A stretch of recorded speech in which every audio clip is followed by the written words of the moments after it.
This is पारस और आज मैं कोरियन ड्रामा एक्सो किटी के सीज़न 1 के एपिसोड 4 को एक्सप्लेन करने जा रहा हूँ। तो एपिसोड 4 की शुरुआत में हम देखते हैं कि किटी को गर्ल्स डोम में रूम मिल जाता है। उसके रूम में बहुत गंदगी होती है। उसकी रूममेट सारा दिन गेम खेलती रहती है। वह किटी से कहती है कि मुझे कोई भी चिक चिक नहीं चाहिए। गेम की आवाज़ से किटी ना तो चैन से सो पाती है, ना पढ़ पाती है और ना कुछ कर पाती है। उसकी हालत बहुत ख़राब हो जाती है। किटी प्रोफेसर एलेक्स से मदद मांगती है कि वह उसका रूम चेंज करवा दे।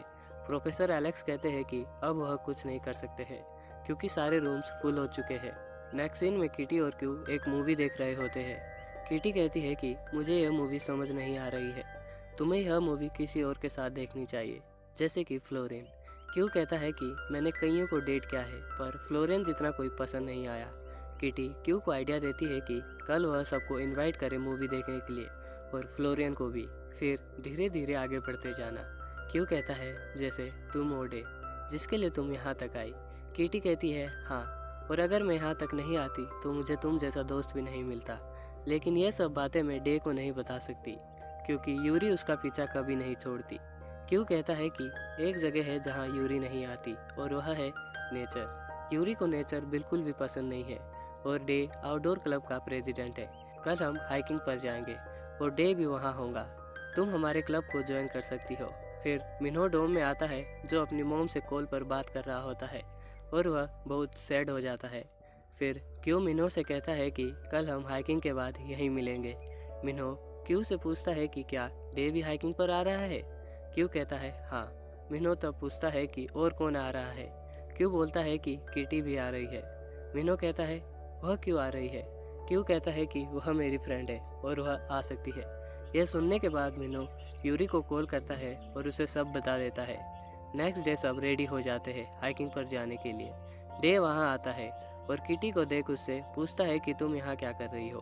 किटी बताती है कि मेरी माँ यहीं पढ़ती थी और तभी यूरी वहाँ आ जाती है। सारा प्लान फ्लॉप हो जाता है। फिर मिन्हो भी वहाँ आ जाता है। सब हैरान हो जाते हैं कि मिन्हो यहाँ क्या कर रहा है। अब सब हाइकिंग पर चले जाते हैं। यूरी डे को अकेले नहीं रहने देती पर वहाँ कुछ इंसेक्ट होते हैं जिसकी वजह से यूरी डर जाती है और इधर उधर भागने लगती है। किटी को डे से बात करने का थोड़ा समय मिल जाता है पर उसका पैर फंस जाता है जिसकी वजह से किटी गिरने लगती है और डे उसे बचा लेता है। इसके बाद यूरी और किटी आपस में बहस करने लगते हैं। वह दोनों रेस लगाते हैं कि कौन सबसे पहले ऊपर पहुँचेगा। दोनों में रेस स्टार्ट होती है। किटी सबसे पहले यूपर पहुँच जाती है और यूरी उसके पीछे पीछे। किटी कहती है कि मेरी मोम भी शायद यहाँ आया करती थी, वह मेरी बहनों को हाइकिंग पर ले जाया करती थी। यूरी कहती है कि मेरी मोम भी मुझे ग्रोसरी स्टोर पर छोड़कर चली जाती थी और फिर अपने मैनेजर को भेज देती थी मुझे लेने के लिए। किटी यूरी को बताती है कि तुम्हारी मोम मेरी मोम को जानती थी, वह दोनों साथ में पढ़ते थे। फिर डे भी वहाँ आ जाता है। यूरी किटी से कहती है कि तुम हम दोनों की एक पिक लोगी। फिर किटी उन दोनों की पिक ले लेती है और जब वह उस पिक को जूम करके देखती है तो उसे उस हॉस्पिटल का नाम दिखता है जो उसने बेबी टैग पर देखा था और वह वहाँ से भाग कर चली जाती है। क्यू किटी से कहता है कि तुम कहाँ जा रही हो।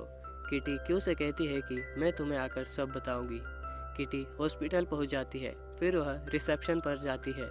वहाँ वह रिसेप्शनिस्ट किटी से पूछती है कि तुम्हें किसी पेशेंट से मिलना है। किटी कहती है नहीं, मुझे वो 1993 के पेशेंट के बारे में पता करना है। रिसेप्शनिस्ट मना कर देती है। किटी कुछ तरीका सोचती है अंदर जाने का। वह एक बुके उठाती है और रिकॉर्ड रूम की तरफ चलने लगती है। वहाँ एक लेडी होती है जो रिकॉर्ड रूम से जा रही होती है और फिर बस किटी उसे नोटिस कर लेती है। उसके साइड में एक लड़का होता है। वह देखती है कि वह दोनों एक दूसरे को प्यार करते हैं। फिर किटी वो बुके उस लेडी को दे देती है और कहती है कि ये उन्होंने दिया है।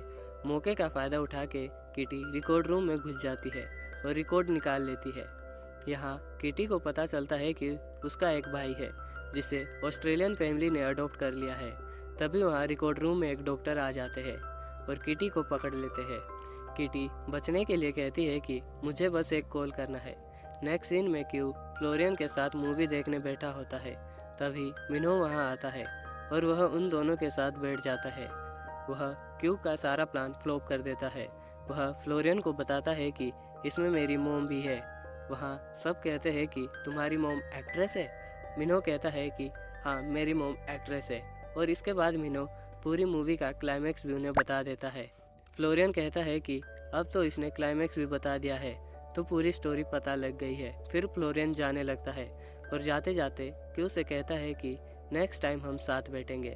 नेक्स्ट सीन में हम देखते हैं कि किटी हॉस्पिटल से निकल आती है। उसने प्रोफेसर एलेक्स को कॉल करी होती है। किटी कहती है कि आपकी कोरियन तो बहुत अच्छी है, पर मेरी नहीं है। जिस पर प्रोफेसर एलेक्स कहते हैं कि तुम भी जल्द ही कोरियन सीख लोगी, क्योंकि तुम्हारी माँ भी कोरियन थी, पर मेरे पेरेंट्स ऑस्ट्रेलियन हैं। मुझे अडॉप्ट किया गया था। किटी कहती है कि आप कभी अपने रियल पेरेंट्स से नहीं मिले? प्रोफेसर कहते हैं नहीं। किटी पूछती है आपको शुरू से पता था कि आप अडॉप्टेड हो? प्रोफेसर कहते हैं ऑब्वियसली पता ही होगा। फिर किटी कहती है कि आपको नहीं लगता कि हम दोनों एक जैसे हैं, हमारी कहानी एक जैसी है और हम दिखते भी एक ही तरह है। किटी कहती है कि अरे हाँ, हमारे तो कान भी एक जैसे हैं। प्रोफेसर हंसते हैं और कहते हैं कि तुम बहुत सवाल करती हो। फिर किटी को समझ आता है कि ऑस्ट्रेलिया में अडॉप्ट क्या है, उनकी एज भी सेम है। फिर वह प्रोफेसर एलेक्स से उनकी बर्थ डेट पूछती है, पर प्रोफेसर कहते हैं कि अभी यहाँ बारिश हो सकती है, हमें घर चलना चाहिए। नेक्स्ट सीन में मिनो डे से बात कर रहा होता है और वह डे से पूछता है कि तुमने मुझे क्यों नहीं बताया कि यूरी तुम्हारी गर्लफ्रेंड है, और हाँ, तुमने किटी को मेरा पूपी बेबी वाला नाम क्यों बताया। डे मिनो को सॉरी बोलता है और तभी वहाँ किटी की एंट्री होती है। वह उनसे क्यू के बारे में पूछती है कि क्यू कहाँ है। मिनो डे से कहता है कि तुम्हें आज भी किटी बहुत पसंद है, तुम उसे प्यार करते हो ना? डे कहता है हाँ, मैं उसे प्यार करता हूँ।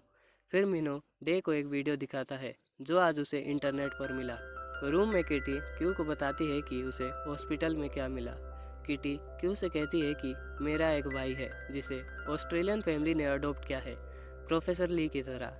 क्या पता वो मेरे भाई हो, पर क्यू कहता है कि तुम्हें पहले ठोस सबूत ढूंढने होंगे, क्योंकि तुम ऐसे ही किसी को नहीं बता सकती कि आपकी मॉम मर चुकी है और आप मेरे भाई हैं। तभी रूम में डे और मिनो आते हैं और किटी को वह वीडियो दिखाते हैं जो कि उसकी होती है।